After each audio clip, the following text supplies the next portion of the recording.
निर्यास तो गुड़िए जगार अमला मैंने कार्य जोगदे जो मैंने मत भेटी एवं से समस्या बाबद सरकार जो पदक्षेप मैंने नियाई से पदक्षेप शुणिला से माने वर्तमान कार्य जोगदेवा आरंभ कर अमला संघर जो मैंने नेतृत्व में अच्छा से मो सांगे 3 थर कथबार्ता करते समस्या बाबद मुझे आलोचना करी क्यों समस्या केबे समाधान हो क्यों समस्या को केते दिन लागिबो एवं तार पई आनुषंगिक अन्य विभाग सांगरे मध्य मोर आलोचना चली से मु परामर्श देती टिके अपेक्षा करिया पई पर्यायक्रमे समस्त दाबी को सरकार परीक्षा निरीक्षा करी समाधान बाट खोजिबे किंतु ये तथ्य से माने अमला को देले नहीं अपर पक्षरे अमलार संघर विभिन्न सदस्य मानक से भूल तथ्य देले जा फल मते अमला माने काली मोर घर को क्वार्टर को आसिक कहते मिसफिडिंग करागला से माने जॉइन करवाटा आरंभ करूँ सारा राज्यर अमला मान को पुणी थे नवेदन जे सरकार संवेदनशील सरकार समस्तंकर समस्या कथा को शुणुची समस्त समस्या को समाधान करने प्रयास करुच्ची 24 वर्षर पुराना समस्या हठात जड़े आशा कर समाधान करने यहाँ संभवपर नुह सबू समस्यार समाधान समय लगी था आम अति आंतरिकता सहित संवेदनशीलतार सहित से दाबी को परीक्षा निरीक्षा करी आगामी दिन में समाधान करने प्रयास करूँ काम जोग दिंतु जो मानकर काम से दरमा पाँच एवं जो मानकर काम आम सरकार रे अच्छु यदि से कामटा को आम व्याहत करवा ताहले एटा गणतंत्र गरीब लोक सेवाकारी मानक सेवा आसुवा लोकों आदौ शुभंकर नुह एवं लोकंकर क्षति करी आमे आमर स्वार्थ साधन करवाटा एटा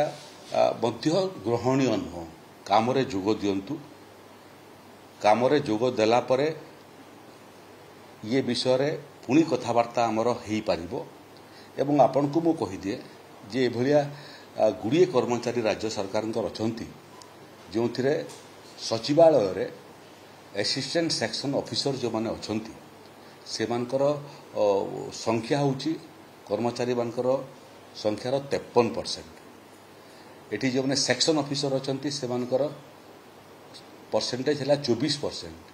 डेस्क ऑफिसर अच्छा से 11%। Under secretary 8%।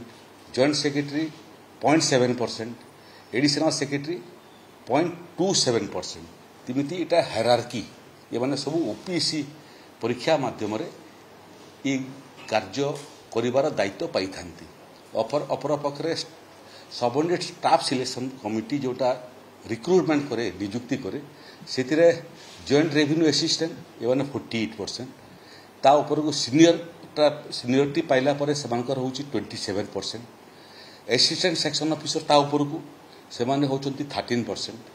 सेक्शन ऑफिसर जो माने असिस्टेंट सेक्शन ऑफिसर प्रमोशन पाइबे से मानकरटा होची 10%। एस्टाब्लिशमेंट ऑफिसर सेटा होची मात्र 1% एवं सीनियर एस्टाब्लिशमेंट ऑफिसर सेटा होची 0.5%। इटा होची हायरार्की तेणु गोटे निर्दिष्ट लेवल रो कर्मचारी मानकर समस्यार समाधान करिया पई हेले ता तळकू जो माने अछंती एवं ता ऊपरे जो माने अछंती तांको संगरे मध्य परामर्श करिवार आवश्यकता अछि। इन आइसोलेशन एक निर्दिष्ट लेवल रो कर्मचारी मानकटा समाधान कला बेलू असंगति तैयारी होची अन्य से विभागर ऊपर एवं तल लेवल थिबा कर्मचारी मानकर समस्त कथबार्ता लगी समस्त लेवल को आखि आगे रखिक समस्यार समाधान होता है नहले कैरम बोर्ड भाया जमी स्ट्राइकर आम चलला खेली गोटे गोटी बाजे किंतु 10टा गोटी प्रभावित होता है यहाँ इन आइसोलेशन कले प्रैक्टिकल प्रॉब्लम आम सामना करूँ किंतु आम निर्भर प्रतिश्रुति दौचु जे काम जोग दिंतु आम संवेदनशील अच्छु एकदम निष्ठार सहित समस्या समाधान करने से लेवल तदुर्ध लेवल ता तल लेवल ये समस्त संगे कथा लगी समस्त नियम व्यवस्था आगामी दिन में आम करूँ। पुणी थे मोर नवेदन तुरंत कार्य जोग दिंतु सरकार और लोकों भितर सेवा वितरण में प्रतिबंधक हूँ नहीं।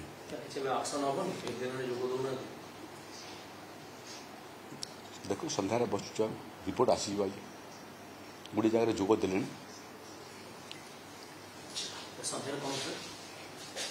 ସନ୍ଧ୍ୟାରେ ବସିବାର ଅଛି ସବୁ ଜିଲ୍ଲାପାଳମାନେ ସବୁ ରିପୋର୍ଟ ପଠାଉଛନ୍ତି ସନ୍ଧ୍ୟା ପର୍ଯ୍ୟନ୍ତ ରିପୋର୍ଟର କମ୍ପାଇଲେସନ୍ ହେଇଯିବ।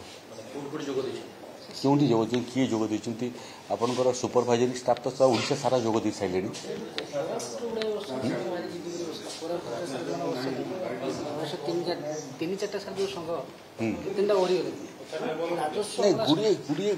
ଗୁଡ଼ିଏ ସଂଘର ଏଭଳିଆ ଏକତରଫା ଏବଂ ବିବାଦୀୟ କାର୍ଯ୍ୟ ପାଇଁ ବହୁତ ଜଣ ବିମୁଖ ହେଲେଣି। ତ ଯେଉଁମାନେ ଏ ଭଳିଆ ଆନ୍ଦୋଳନ କରିବା ପାଇଁ ପ୍ରେରିତ କରୁଛନ୍ତି ସେମାନେ ସଂଘ ପ୍ରତି ମଧ୍ୟ ଅବିଚାର କରୁଛନ୍ତି। ତେଣୁ ସଂଘ ରହିବା କଥା ଏବଂ ସଂଘର ସଭ୍ୟମାନଙ୍କର ଦାବି ଠିକ୍ ଜାଗାରେ ଠିକ୍ ସମୟରେ ଉପସ୍ଥାପନା କରିବା କଥା। ସେଥିରେ ନିଜର ରାଜନୈତିକ ଲକ୍ଷ୍ୟ ପ୍ରାପ୍ତି ପାଇଁ ପ୍ରଭାବିତ ହୋଇକରି ଯଦି ଆମେ ଆମର ସଂଘର ଅନ୍ୟମାନଙ୍କୁ ପ୍ରଭାବିତ କରିବା ପାଇଁ ଚେଷ୍ଟା କରିବା ପ୍ରେରିତ କରିବା ପାଇଁ ଚେଷ୍ଟା କରିବା ତାହେଲେ ସେମାନଙ୍କର ମଧ୍ୟ ଆମେ ଅମଙ୍ଗଳ କରୁଛୁ ସଂଘର ମଧ୍ୟ ଅମଙ୍ଗଳ କରୁଛୁ।